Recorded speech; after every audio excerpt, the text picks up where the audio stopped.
তাহলে চলুন দেখে আসি আমাদের ভিডিওটি। আর আমাদের ভিডিওটি যদি ভালো লেগে থাকে তাহলে অবশ্যই like, comment, share and subscribe করতে একদম ভুলবেন না। অবশ্যই আমাদের চ্যানেলটি সাবস্ক্রাইব করে রাখবেন পরবর্তী ভিডিও পাওয়ার জন্য। ধন্যবাদ।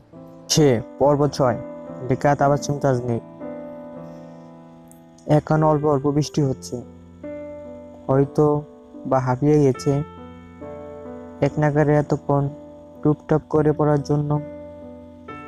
এখন অল্প বিশ্রাম নিয়ে আবার নামবে।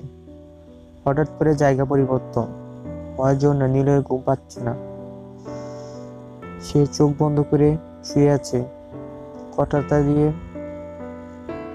পা গুলো ঢেকে রেখেছে।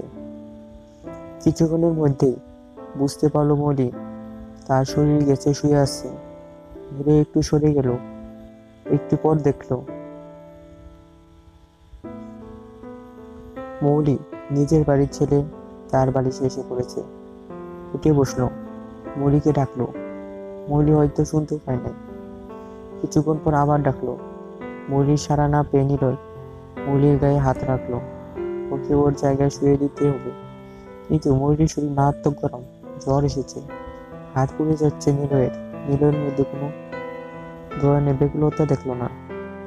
হয়তো রুবির এমন জ্বর উঠলে সে এখনই ডাক্তার দেখে চিকিৎসা করে দিত, কিন্তু এখন সে শুধু মৌলিকে তার বালিশে শুয়ে দিল, তারপর শুয়ে পড়লো।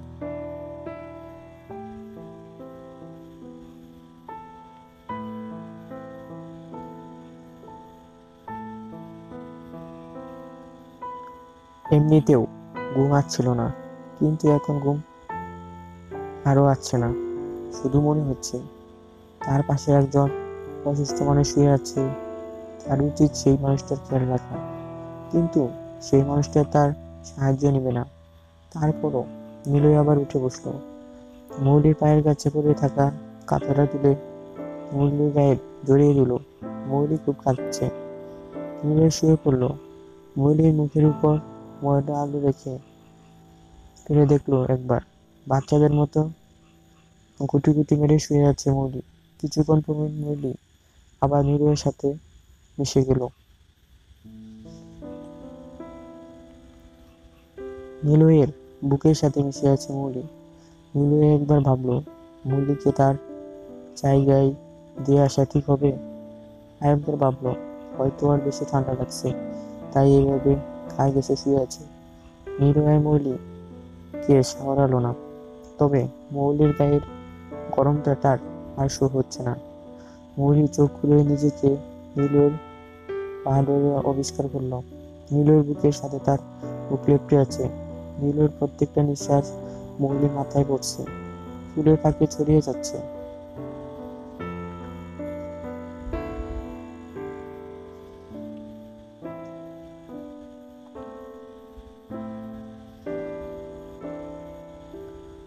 মনে হচ্ছে ওই নিঃশ্বাস শরীরের প্রত্যেকটা শিরা উপশিরায় পৌঁছে যাচ্ছে।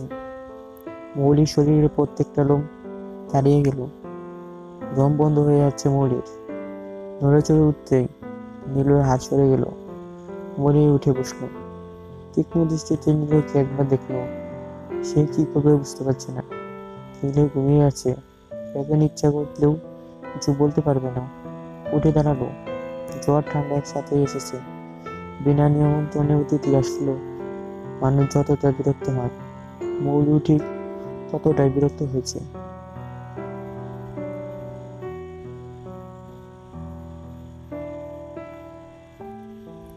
মনে হচ্ছে শরীরে একদম শক্তি নেই। রুমের দরজা খুলে সোজা গিয়ে রান্নাঘরের দরজার সামনে দাঁড়ালো। মাথার চুলগুলো ঘুরিয়ে ঘুরিয়ে খোঁপা করলো। তারপর তার মায়ের দিকে তাকিয়ে বলল, মা, হাঁসের ডিম আছে বাসায়? কাকুলি একটা মৌলির দিকে না ঘুরিয়েই বলল, হাঁসের ডিম কেন? মেহমান আসছে তো তাই। এখন আবার কোন মেহমান আসছে? আরে জ্বর উঠছে, সাথে ঠান্ডাও লেগে গেছে।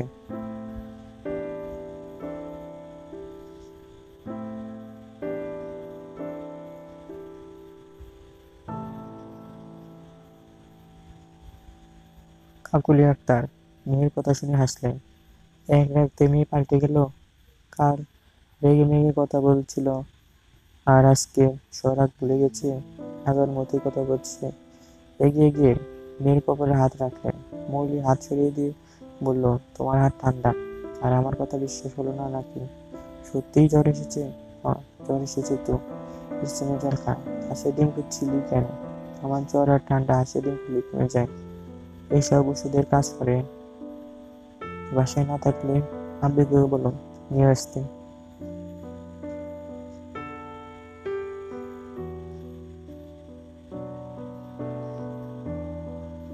কথাটা বলে মৌলি ঘুরে দাঁড়ালো। বড্ড অবাক করার বিষয় হলো, সে তার মায়ের সাথে আগের মতো স্বাভাবিকভাবে কথা বলছে। বাবা মায়ের সাথে কি আর রাগ করে থাকা যায়? মৌলি হাসলো। পিছনে ঘুরে দেখলো তার মায়ের মুখেও হাসি লেগে আছে। সকলে একবার হাসছে। তার মেয়ের যত সব উল্টো পাল্টা কাজ। হাসির ডিমে তার জ্বর ঠান্ডা কমে যায়। অবশ্যই এটা ঠিক কথা। সত্যি ও যা ঠান্ডা কমে যায়। তিনি গ্যাসের চুলাটা বন্ধ করে মিস্টার সাহেবের কাছে গিয়ে বললেন,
বাজার থেকে হাঁসের ডিম নিয়ে এলো। মোস্তাফা সাহেব পত্রিকা দেখতে দেখতে বললেন, হাঁসের ডিম? মৌলি কালকে বৃষ্টিতে ভিজে জ্বর বাঁধল নাকি? হুম, তুমি কিভাবে বুঝলে? মোস্তফা সাহেব পত্রিকা নামিয়ে হাসলেন। কাকুলি আক্তারের দিকে তাকিয়ে বলল, আমাদের বাসায় বছরে দু একবার হাঁসের ডিমের প্রয়োজন হয়। সেটা শুধুমাত্র মৌলির জন্য। ওর জ্বর উঠলেই হাঁসের ডিম লাগে। অন্য কোনো ওষুধ খেলে ওর জ্বর কমে না।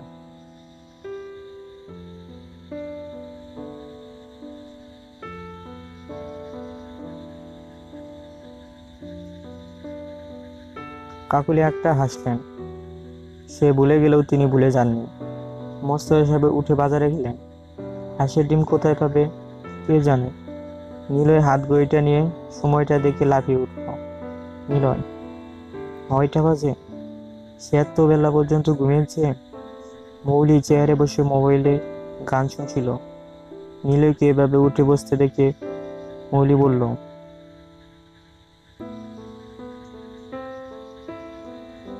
কি হলো আপনার?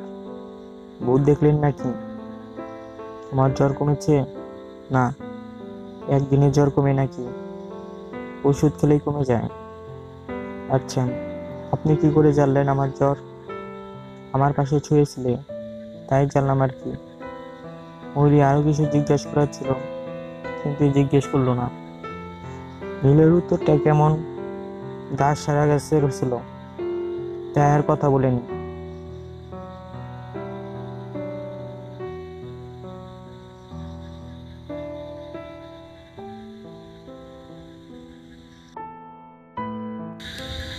নিলয় রেডি হয়ে বাসায় একটা ফোন দিল। যে এরা কি করছে তার জানা দরকার। উপাস থেকে বলল, কে? মা, আমি। জেয়ারা কেমন আছো? আছে, পালায়। কালকে বিছানা থেকে পড়ে গিয়েছিল, কপালে একটি ফুলে গেছে। সে কি, কিভাবে পড়লো? তুমি কোথায় ছিলে? আমাকে জানাওনি কেন? রাতে কল দিতে চেয়েছিলাম, পরে ভাবলাম এটা বলার মতো কিছু হয়নি। আর সকালে মৌলি কল দিয়েছিল, তখন তোকে বলেছিলাম। ও তোকে বলেনি? ও কেন কল দিয়েছিল? ওই জেয়ারের খোঁজ নেওয়ার জন্য। ও রাখছিল। জেয়ারের খেয়াল রেখো। নিলয় মৌলিকে দেখলো। মেয়েটা খুব সহজে সবাইকে এড়িয়ে চলে। এখন বাচ্চাদের মতন গুটি গুটি মেরে কাঁথা মুড়িয়ে শুয়ে আছে। হয়তো জ্বর উঠেছে। আচ্ছা, ও কোনো কাল দিয়েছিল চেহারার সাথে ওর কি সম্পর্ক? ও তো কিছুই মেনে নেয়নি, তাহলে কি ওর মেনে নিতে শুরু করেছে? কে বলল? চেহারা পড়ে গিয়ে ব্যথা পেয়েছে। তুমি জানার পরও আমাকে বলনি কেন? মলি চোখ খুলল, বিরক্তি নিয়ে নিলয়কে দেখলো, বলল, আমার মনে ছিল না, আমার অনেক কাজ আছে। চেহারার কথা নিয়ে বসে থাকলে চলবে না আমার। নিলয় দমে গেল, আর কিছু বলার সাহস পেল না। রুম থেকে বেরিয়ে গেল। তাকে এখনই একবার অফিসে যেতে হবে, তারপর অফিসের কাজে চট্টগ্রাম যেতে হবে। বিকেলে কাকুলি একটা মৌলির মাথায় তেল দিচ্ছিলেন। হঠাৎ করেই বললেন,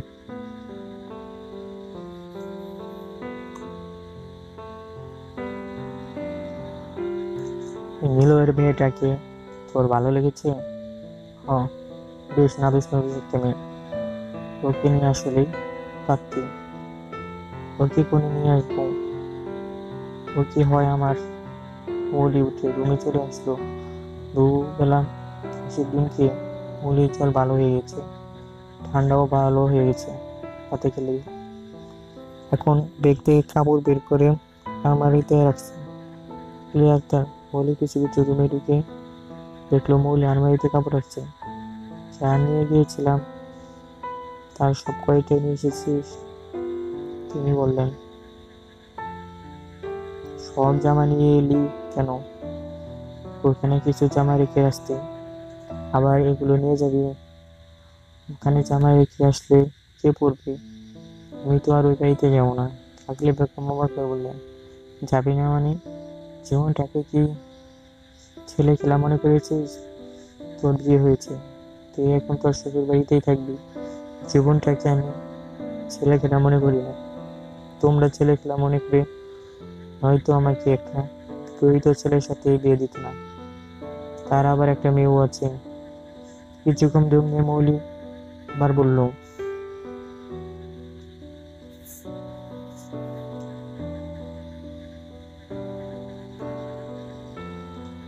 আমি ওই ছেলের সাথে থাকতে পারবো না।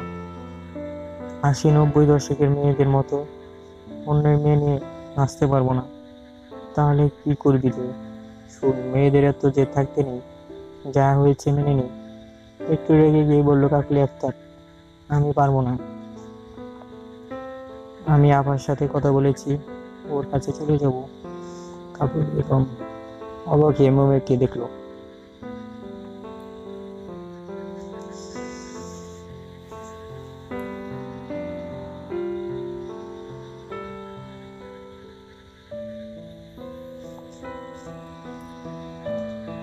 তার ইচ্ছে করছে মেয়েকে চিৎকার করে বলতে, মা তুই অস্ট্রেলিয়া গিয়ে সুখী হতে পারবি না। তুই নিলয় বাড়িতে চেহারা মেয়েটার সাথেই সুখী থাকবি। কিন্তু বলে লাভ নেই, সে শুনবে না।